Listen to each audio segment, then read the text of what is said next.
Hi hello ನಮಸ್ತೆ welcome back to my channel. ಮತ್ತೊಮ್ಮೆ ಹೊಸ ರೆಸಿಪಿಯೊಂದಿಗೆ ನಿಮ್ಮ ಮುಂದೆ ಬಂದಿದ್ದೀನಿ. ರೆಸಿಪಿ ನೋಡೋಕ್ಕೂ ಮುಂಚೆ ನನ್ನ ಚಾನಲ್ನ ಇನ್ನೂ ಯಾರೆಲ್ಲ ಸಬ್ಸ್ಕ್ರೈಬ್ ಮಾಡದೆ ನೋಡ್ತಾ ಇದ್ದೀರಾ, ಪ್ಲೀಸ್ ಸಬ್ಸ್ಕ್ರೈಬ್ ಮಾಡಿ, ಸಪೋರ್ಟ್ ಮಾಡಿ. ಬನ್ನಿ ರೆಸಿಪಿ ಏನು ಅಂತ ನೋಡೋಣ. ನಾನಿವತ್ತು ಮಾಡ್ತಾ ಇರೋದು ನಾಟಿ ಕೋಳಿ ಸಾರು. ನಾಟಿ ಕೋಳಿ ಸಾರು ಮಾಡಲಿಕ್ಕೆ ಬೇಕಿರೋ ಎಲ್ಲ ವಸ್ತುಗಳನ್ನು ಇಂಗ್ರೀಡಿಯೆಂಟ್ಸ್ನ ಇಲ್ಲಿ ರೆಡಿ ಮಾಡಿ ಇಟ್ಕೊಂಡಿದ್ದೀನಿ. ಮೊದಲೇ ನಾನು ಚಿಕನನ್ನು ಚೆನ್ನಾಗಿ ತೊಳೆದು ಅದಕ್ಕೆ ಸ್ವಲ್ಪ ಅರಿಶಿಣವನ್ನು ಹಾಕಿ ಮಿಕ್ಸ್ ಮಾಡಿ ಇಲ್ಲಿ ಇಟ್ಟಿದ್ದೀನಿ.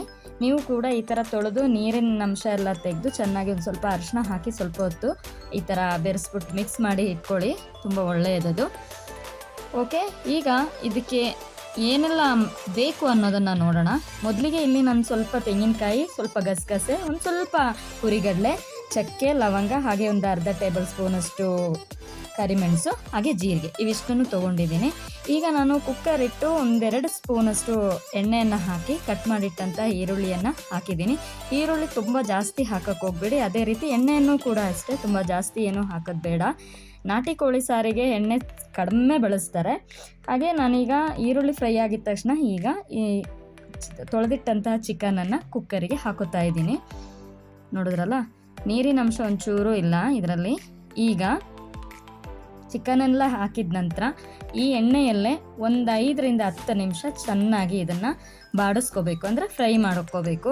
ನೀರೇನು ಹಾಕಕ್ಕೆ ಹೋಗ್ಬೇಡಿ. ಈಗ ಈ ಈರುಳ್ಳಿ ಜೊತೆ ಇದು ಸ್ವಲ್ಪ ಹೊತ್ತು ಫ್ರೈ ಆಗಬೇಕು. ಓಕೆ, ನಾನೀಗ ಇದನ್ನು ಫ್ರೈ ಮಾಡಿದೆ. ಈಗ ಇದಕ್ಕೆ ಮೊದಲಿಗೆ ಸೇರಿಸುವಂಥ ಸ್ವಲ್ಪ ಮಸಾಲ ಐಟಮ್ಗಳಿದೆ. ಶುಂಠಿ, ಬೆಳ್ಳುಳ್ಳಿ, ಹಾಗೆ ಒಂದು ಈರುಳ್ಳಿ, ಪುದೀನ, ಕೊತ್ತಂಬರಿ ಮತ್ತು ಟೊಮೆಟೊ ಇವಿಷ್ಟನ್ನು ಹಾಕಿ ಫಸ್ಟಿಗೆ ಫೈನ್ ಪೇಸ್ಟ್ ಮಾಡ್ಕೋಬೇಕು, ರುಬ್ಕೊಂಡು. ನೋಡಿದ್ರಲ್ಲ, ಇವಿಷ್ಟನ್ನು ಮಿಕ್ಸಿ ಜಾರಿಗೆ ಹಾಕಿ ಇದನ್ನು ರುಬ್ಕೋತಾ ಇದ್ದೀನಿ. ತುಂಬ ನುಣ್ಣಗೆ ರುಬ್ಕೋಬೇಕು ಇದನ್ನು. ಈಗ ಈ ರುಬ್ಕೊಂಡಿರೋ ಮಸಾಲೆಯನ್ನು ಈಗ ಫ್ರೈ ಮಾಡಿರುವಂತಹ ಚಿಕನಿಗೆ ಹಾಕಬೇಕು. ಹಾಗೆ ತುಂಬ ಚೆನ್ನಾಗಿ ಮಿಕ್ಸ್ ಮಾಡ್ಕೊಳ್ಳಿ. ಇದಿಷ್ಟೇ ಮಸಾಲೆ, ಇನ್ನೇನು ಇದಕ್ಕೆ ಹಾಕೋದು ಬೇಡ. ಈಗ ಈ ಮಸಾಲೆಯಲ್ಲಿ ಚಿಕನನ್ನು ಒಂದು 6ರಿಂದ 7 ವಿಷಲ್ ಬರೆಸಿ, ಅದು ನಾಟಿ ಕೋಳಿ ಬೇಗ ಬೇಯಲ್ಲ ಅಲ್ಲ, ಆ ಕಾರಣಕ್ಕೆ ಮಿನಿಮಮ್ 5ರಿಂದ 6 ವಿಷಲ್ ಅಂತೂ ಆಗಲೇಬೇಕು. ರುಚಿಗೆ ತಕ್ಕಷ್ಟು ಉಪ್ಪನ್ನು ಕೂಡ ಹಾಕ್ಕೊಂಡಿದ್ದೀನಿ. ಈಗ ಮತ್ತೊಮ್ಮೆ ಎಲ್ಲವನ್ನು ಮಿಕ್ಸ್ ಮಾಡಿ ಕುಕ್ಕರನ್ನು ಮುಚ್ಚಿ ನಾನೀಗ 5ರಿಂದ 6 ವಿಷಲನ್ನು ಬರೆಸ್ಕೊತೀನಿ. ಈ ಮಸಾಲೆದ ಹಸಿ ಸ್ಮೆಲ್ಲು ಹೋಗೋವರೆಗೂ ಒಂಚೂರು ಈ ಥರ ಮಿಕ್ಸ್ ಮಾಡಿಕೊಂಡು ಸ್ವಲ್ಪ ಕುದಿಸಿ ನಂತರ ಕುಕ್ಕರ್ ಲಿಡ್ಡನ್ನು ಕ್ಲೋಸ್ ಮಾಡಿ 5ರಿಂದ 6 ವಿಷಲ ಬರೆಸ್ಕೋಬೇಕು.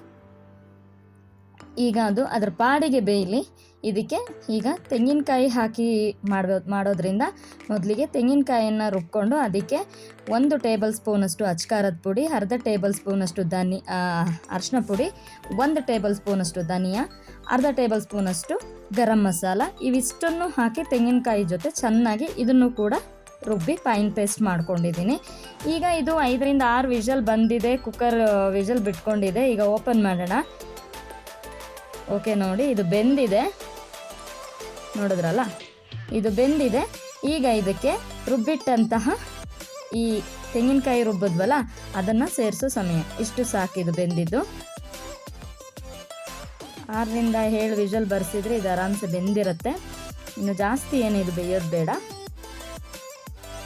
ನೋಡಿದ್ರಲ್ಲ, ಈಗ ರುಬ್ಬಿಟ್ಟಂತಹ ಮತ್ತೊಂದು ಮಸಾಲೆ ಅಂದರೆ ತೆಂಗಿನಕಾಯಿ ರುಬ್ಬಿದ್ದು ಇತ್ತಲ್ಲ ಅದನ್ನು ಸೇರಿಸುವಂತಹ ಸಮಯ.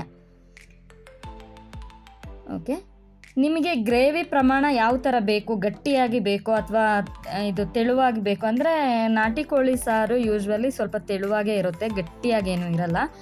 ಆ ಪ್ರಮಾಣ ನೋಡ್ಕೊಂಡು ನೀವು ನೀರನ್ನು ಸೇರಿಸ್ಕೊಂಡ್ರೆ ಸಾಕು. ಅದು ನಿಮ್ಮ ಅನುಕೂಲಕ್ಕೆ ತಕ್ಕಂತೆ ನೀವು ನೀರನ್ನು ಹಾಕೋಬೋದು. ನಿಮಗೆ ಸ್ವಲ್ಪ ಗಟ್ಟಿಯಾಗಿ ಗ್ರೇವಿ ಥರ ಬೇಕು ಅಂದರೆ ನೀರಿನ ಅಂಶ ಸ್ವಲ್ಪ ಕಮ್ಮಿನೇ ಹಾಕ್ಕೊಳ್ಳಿ, ತೊಂದರೆ ಇಲ್ಲ. ನೋಡಿದ್ರಲ್ಲ, ಈಗ ರುಬ್ಬಿಟ್ಟಂಥ ಮಸಾಲೆಯನ್ನೆಲ್ಲ ಸೇರಿಸಿದ್ದೀನಿ. ಈಗ ಇದು ಚೆನ್ನಾಗಿ ಕುದಿ ಬರಬೇಕು. ಇದು ಕುದಿ ಬಂದರೆ ಸಾಕು, ಇದು ಪರ್ಫೆಕ್ಟಾಗಿ ರೆಡಿಯಾಗಿದೆ ಅಂತ ಅರ್ಥ. ನೋಡಿದ್ರಲ್ಲ, ಕುದೀತಾ ಇದೆ. ನಾನೀಗ ಸೌಟ್ ಹಾಕಿ ತಿರುಗಿಸಿ ನಿಮಗೆ ತೋರಿಸ್ತೀನಿ. ನೋಡಿ, ಪರ್ಫೆಕ್ಟ್ ಆಗಿರುವ ನಾಟಿ ಕೋಳಿ ಸಾರು ರೆಡಿ. ಇದು ಮುದ್ದೆ ಜೊತೆ ಕರ್ನಾಟಕ ಶೈಲಿ ಇದು ಪಾಪ್ಯುಲರ್ ಕೂಡ, ಇದು ಮುದ್ದೆ ಜೊತೆ ನಾಟಿ ಕೋಳಿ ಸಾರು. ಮುದ್ದೆ ಜೊತೆ ಅಂತಲ್ಲ, ಚಪಾತಿ ಜೊತೆ ಆಗಲಿ, ಪೂರಿ ಜೊತೆ ಆಗಲಿ, ಬಿಸಿ ಬಿಸಿ ಅನ್ನದ ಜೊತೆ, ಗೀ ರೈಸ್ ಜೊತೆ ಎಲ್ಲ ತುಂಬಾ ಚೆನ್ನಾಗಿರುತ್ತೆ. ಈ ಥರ ನೀವೊಮ್ಮೆ ಮಾಡಿ ನೋಡಿ. ಮಾಡಿ ನಿಮ್ಮ ಫೀಡ್ಬ್ಯಾಕನ್ನು ಕೂಡ ನನಗೆ ತಿಳಿಸಿ. ನೋಡಿದ್ರಲ್ಲ, ನಾನೀಗ ಬೌಲಿಗೆ ಹಾಕಿ ತೋರಿಸ್ತಾ ಇದ್ದೀನಿ. ಪರ್ಫೆಕ್ಟ್ ಆಗಿರುವ ಬಿಸಿ ಬಿಸಿ ನಾಟಿ ಕೋಳಿ ಸಾರು ರೆಡಿ. ಈ ರೆಸಿಪಿ ನಿಮಗೆ ಇಷ್ಟ ಆಯಿತು ಅಂತ ಅನ್ಕೋತೀನಿ. ಇಷ್ಟ ಆದರೆ ನಿಮ್ಮ ಅಭಿಪ್ರಾಯವನ್ನು ನನಗೆ ತಿಳಿಸಿ. ಮತ್ತೊಮ್ಮೆ ಹೊಸ ರೆಸಿಪಿಯೊಂದಿಗೆ ಸಿಗ್ತೀನಿ. ಅಲ್ಲಿವರೆಗೂ ಟೇಕ್ ಕೇರ್.